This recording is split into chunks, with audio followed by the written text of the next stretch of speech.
پوریا متولد چنده؟ با منی؟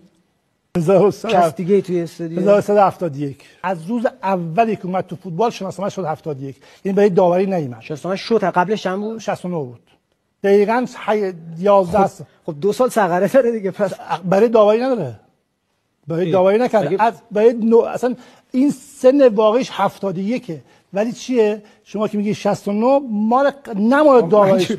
شما میگی 69، میگم آقا متولد چنده؟ شما میگی 1371 طبق شناسنامه. خب بچه الان میگی 69. میگم تو میگی ثغره کرده، میگم 2 سال شناسنامه‌اش کوچیک کرده.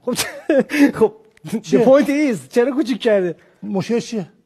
مشکل نداره، بریم کوچیک کنیم آقا. من اصلا 15 نه یه لحظه وایسا.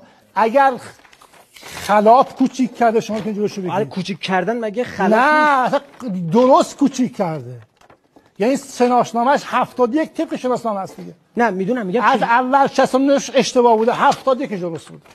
یعنی اون روزی که شما به دنیا آمد رفتید شناسنامه بگیرید اشتباه 69 زدن به جای 71. آقای میثاقی دنبال چی میگردی؟